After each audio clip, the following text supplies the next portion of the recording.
What's up, Tailgaters? My name is Tailgate Nate. Welcome back to my channel. We are continuing our weekly series here. Again, Saturdays, I post top 10 player videos where we look at my personal top 10 list of some positions around the nation. We've done quarterbacks, we've done running backs. We're going to move to another offensive position. That's the wide receiver position.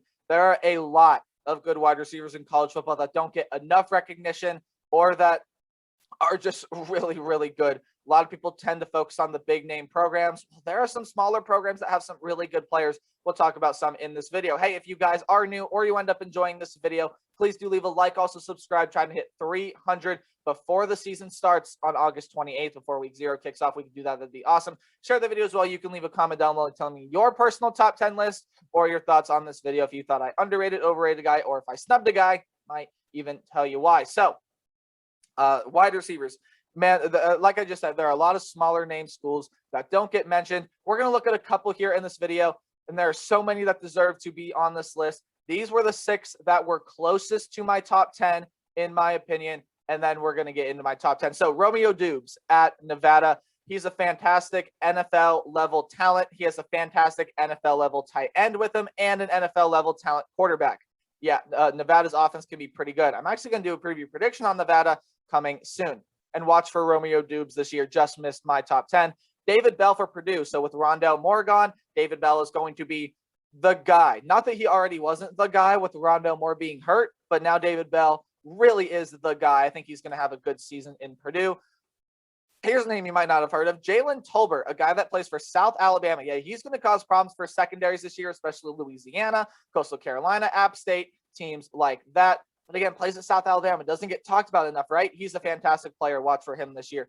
Keyshawn Boutte, LSU. As much as I am not high on LSU, I think Keyshawn Boutte's going to be a really, really good player this year. And I think he's going to have a good season for the Tigers. And there's another Tiger on this list, but he's a Memphis Tiger. And that's Calvin Austin.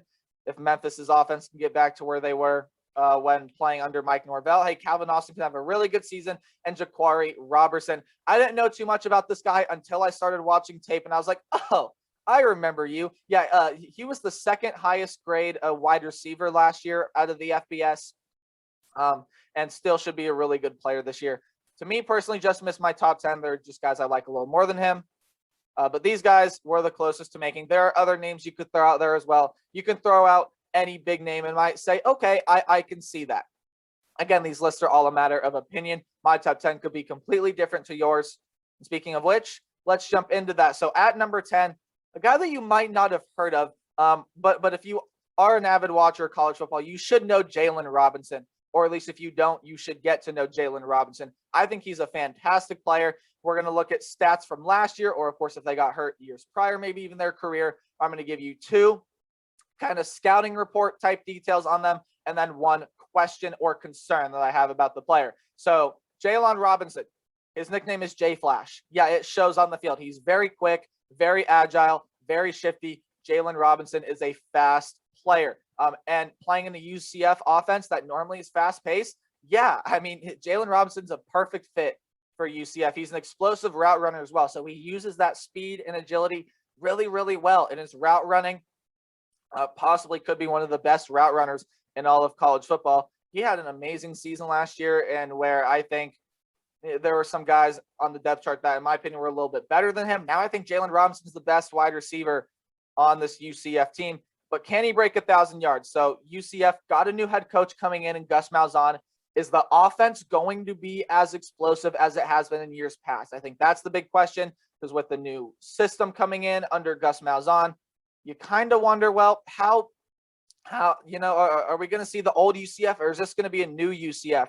And if this UCF offense can still be explosive under Gus Malzahn, with a quarterback like Dillon Gabriel, Jaylon Robinson can and will break 1,000 yards. To me, he is at number 10.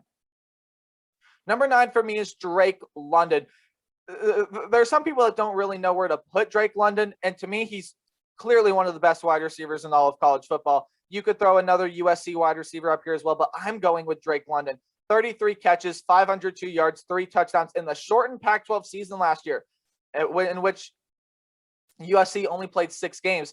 And USC was looking like they might have been on their way to a Pac-12 championship game. Well, and they were last year, but even with a full slate of games. So for for Drake London and that, you say, okay, yeah, he's a 1,000-yard receiver, and he is. He's a two-sport dynamic player. So when you see guys like this, you usually think of, oh, football and baseball. Those are the two that usually always get paired if guys want to do two sports. Okay, well, he does football and does basketball. And that leads into the second point. He has perfectly timed jumps. So, of course, he's used to going up for those rebounds. Although he is a guard type player, he's still a fantastic rebounder. 6'5", has some great size. Again, plays guard, so not really a rebound machine. But hey, he's trained that way, right? That's the way basketball players work. Hey, heck, dude, I used to play basketball. I know how that feels.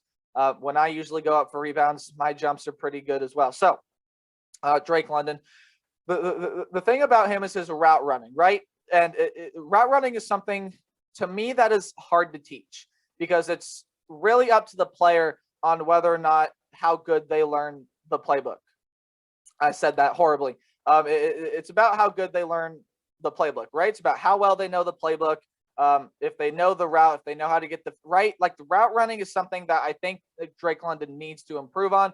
And if he can do that, coupling with his basketball abilities and football abilities, I think this guy can be fantastic. To me, he's at number 9.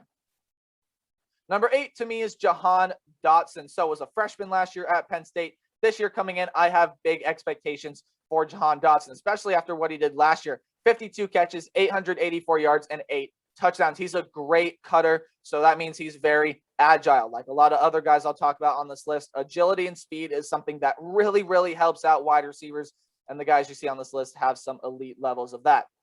But Jahan Dotson, fantastic cutter. Boom, one move, and he's already shaken off the defender. He'll catch what you throw up. Take a look at that second image you see down there, the image that's more on the bottom. That catch over Shaun Wade, if you were around on this channel last year, you know that if you watch my Ohio State fan reactions, I went completely ballistic over that catch. That was one of the best catches I've ever seen, coupled with the Odell Beckham catch, the Johnson catch that Penn State had against Ohio State. Like, there have been some phenomenal catches. That was one of them, albeit Shaun Wade wasn't playing the best coverage this year, but was still a phenomenal catch. And again, that just shows how good his hands are, right? Jahan Dotson is an elite set of hands. Can he put Penn State back on the map? And it's not going to be all under him, right? They got John Lovett coming in at running back. Parker Washington is another young wide receiver there. And Sean Clifford, when he plays his best game, he's a solid quarterback. But for the most part, I think Sean Clifford is just okay, right? Got it. Penn State fans, you want to go back to Trace McSorley, don't you? Absolutely. Hey, Sean Clifford's not bad, though. When he's playing at his best and making throws like that, Jahan Dotson will keep making catches like that. And I think he's going to continue to surprise some people here in 2021. I have Jahan Dotson as my number 8. Number 7 to me is John Metchie. So look at what he did last year. 55 catches, 916 yards, and 6 touchdowns. And that was with Devontae Smith and Jalen Waddle on the team. Of course, Jalen Waddle got hurt, so John Metchie did shift into that second wide receiver role. Now will be the clear number 1 wide receiver at Alabama. He's an excellent route runner, could be the best route runner in all of college football. And in my opinion, last year, he did get overshadowed by Smith. But I mean, who wouldn't? With a season like Smith had, Devontae Smith is a special, special player. But I think John Metchie can be as well. He can create space with his speed. His speed is elite. He has elite acceleration, good get off on the routes as well. Coupling that with his route running, if you run him on a deep route and he gets behind the defender with the quarterbacks that Alabama keeps raking in, yeah, there's no chance. I think Bryce Young's going to be really good, and I think Bryce Young and John Metchie are going to hit it off, and they're going to become best friends. And I think you're going to hear the broadcast team announce Bryce Young drops back. Oh, it's a pass complete to John Metchie. I think you're going to hear that a lot this year. Now, Alabama is getting Jamison Williams over from Ohio State. And to me, he's always a solid player with my Buckeyes. But John Metchie, that clear number 1 at Bama. But he has some big shoes to fill, right? I think the expectations at Alabama are going to be high, as they usually are. I think John Metchie can fill those roles. He's at number 7. All right, number 6 to me is Marvin Mims. So Marvin Mims is a player that, well, to me is clearly in the top 10, but I don't quite know about the top 5. So look at what he did last year. 37 catches, 610 yards, and 9 touchdowns. To me, he's going to be Rattler's top option with Charleston Rambo transferring over to Miami. I think with that, there's going to be a little competition between him and Rambo. Yes, there are some other guys you can throw out there, Theo Weiss, Jaden Hasselwood. But to me, Marvin Mims is that #1 option for Spencer Rattler because he is the most explosive player out there catching passes, which is highlighted by that second bullet point, big plays. Known for big plays. You can run him short, and he has the speed and agility to get off. We'll talk about his speed and agility in a little bit. It's got to improve. And not necessarily his speed in the open field, but his speed off the get off, right? If that makes sense. So his get off sometimes can be a little shaky, a little slow, a little sloppy. And if he can improve on the get offs, which is absolutely something you can teach, it's just a quicker start, basically. It's reading the snap count. It's doing all that good stuff, right? If Marvin Mims can improve on his speed, improve on his get off, which speed is something you can't really teach. So, can't quite fault him on that. But I'm more so talking about his agility, right? And his quickness on the get off. Speed's a hard thing to define in the game of football because it can be applied in so many different ways. And the Marvin Mims, hey, gonna be Rattler's top option, loves big plays. He's a downfield threat as well. I think he's going to have a fantastic season for the Sooners in 2021. To me, #6. All right, as we break the top 5, Ty Fryfogle for me, comes in at #5. 37 catches, 721 yards, 7 touchdowns last year, including 2 back-to-back 200-yard games. Yeah, Ty Fryfogle is a special player. Now, a lot of people that I've been talking to recently have said last year, when Penix was throwing those balls up to Ty Fryfogle, yeah, that was all luck. There were some lucky throws, which albeit there were. But we talked about this when we talked about Michael Penix in my quarterback video, right? That's good playmaking by Michael Penix. He's putting the balls where only Ty Fryfogle can catch it. And then Ty Fryfogle is good enough to where he'll go up and win those 50-50 balls 9 times out of 10. This is the guy you want. Winning a 50-50 ball when it's crunch time at the end of the game to put yourself within field goal range to potentially win the game. Like, this is the guy that you want. If this is the guy on the Hail Mary too, that you want to go up and catch that ball. And if not, as soon as he gets out in the open space, there might be, he's good at running the slant routes in, right? As soon as Fryfogle gets that ball and gets into open space, very shifty, very fast, and very hard to bring down. You see him breaking a tackle there against an Iowa defender. Yeah, he's not easy to bring down because you think he's going to go one way and then he'll psych you out, go the other. Like, Fryfogle's just really shifty in the open space. Penix and Fryfogle got to share a brain. They got to be the same up here. Indiana is going to be better than they were last year, in my opinion. Make no mistake about it. I think people are writing off this team a little bit too soon. For this Indiana team, if Penix and Fryfogle can be like this, then Indiana's going to have a fantastic season. Possibly could be on their way to a Big Ten championship game. Fryfogle for me, #5. Okay, so I couldn't necessarily figure out who to put it 4 and who to put it 3 because I like the two guys about the same, and I'm biased towards one of them. Yeah, you can probably guess who else is tied for 3rd, but tied for 3rd to me is Treylon Burks. I absolutely love Treylon Burks' game. When you look, 51 catches, 820 yards, 7 touchdowns. And he can run the jet sweep as well, 15 carries, 75 yards. And I have 2 bullet points for him, and then I have 2 questions. One of them is kind of a theoretical thing, and the other is, well, again, kind of a team thing. But I love Treylon Burks' game. That catch against Ole Miss, a phenomenal catch. He's physical and athletic. So gets out in open space. He'll break tackles. Very physical player. He'll body the defender as well. If the defender's fighting him, he'll fight equally as hard, and then if not harder. And then he's athletic, so he can break off the defender. He can jump up, go get the ball, which we'll talk about here in a little bit. Just a very athletic kid, right? And that's part of the reason that they use him in the run game a little bit as well. He's excellent in flight. He has excellent in-flight adjustment, and his hands are fantastic. Go back to that catch at Ole Miss. I'll probably reference it a lot when talking about him, but really that's just a perfect example of what Treylon Burks can do. Like, that is the prime example of the type of player that Treylon Burks is. A fantastic player. I got a couple things for him. At times last year, it seemed like he wasn't necessarily 100%, right? How healthy can he be? I think Treylon Burks is going to be fine in 2021. There are a couple people that have concerns about him, and I say, why? Like, yeah, yes, there were points last year where he looked hobbled like that, but overall, Treylon Burks a very good player. And then can Arkansas be something special? We know they're going to improve this year, and it's all about can KJ Jefferson take that next step at quarterback, right? And if that can happen, and he can find Treylon Burks, and again, they can be like this. Watch out for Arkansas this year, man. This is a loaded team.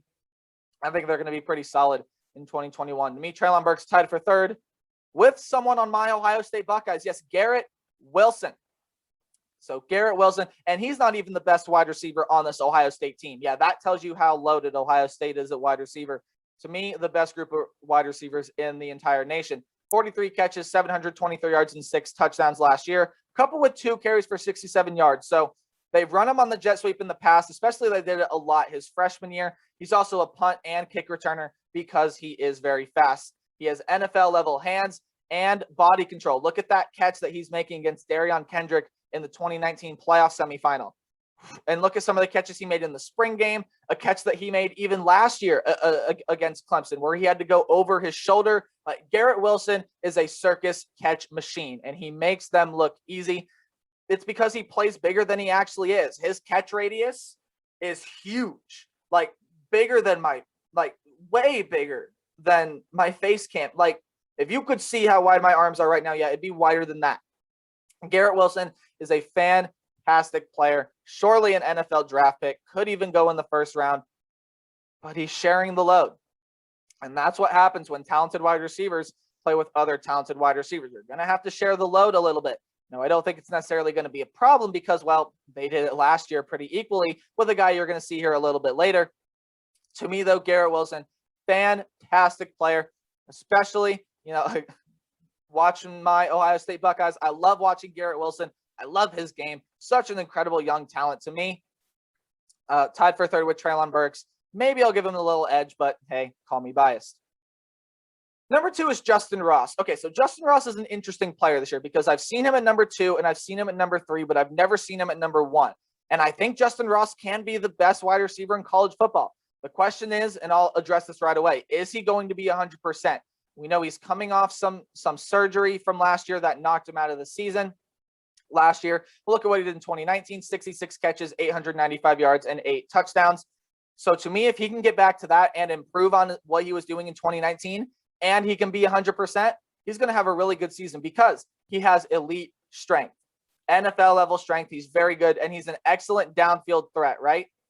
So we saw that in 2019, especially in that playoff semifinal against Ohio State. I mean, wow. Justyn Ross is a fantastic player. I was kind of disheartened when he didn't play last year, but he has already been cleared to play. He's cleared to play in the Georgia game, which is huge because with Georgia losing George Pickens, yet they still have the best group of wide receivers they've ever had. But still, with losing George Pickens, Justyn Ross is going to be that premier player. And to me, the quarterback for Clemson's a little better quarterback for Georgia. I'll preview that game in more detail as soon as we get to that point. But for me, Justyn Ross, I think can be a top wide receiver in the nation. To me, he's at number 2. But the best wide receiver in all of college football, and it's pretty much unanimous, right? Every list I've seen has Chris Olave at the number 1 spot. 50 catches, 729 yards, and 7 touchdowns. Albeit, might not be the first wide receiver taken in the NFL draft, but to me, is the best wide receiver in all of college football, especially with that injury to George Pickens going down. That's also why you don't see George Pickens on this list because when he got hurt. Chris Olave is motivated for that special season. He's come up short twice. Of course, had a big game his freshman year against Michigan, and that was his coming out party. And then the year after against Clemson in the playoff semifinal, well, it's a misrun route, right? We'll talk about his route running. Ohio State fans, I know your pain.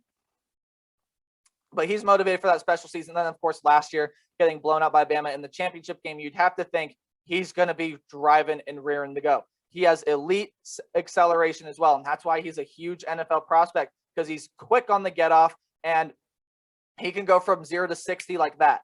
Like he's a very special player. Okay, Ohio State fans, it's time to talk about route running. Yes, the misrun route against Clemson. That's what we all have come to know. And even then, there were still some times where the routes weren't run well. He likes to take his own approach with the routes, which I don't have a problem with because he is that good.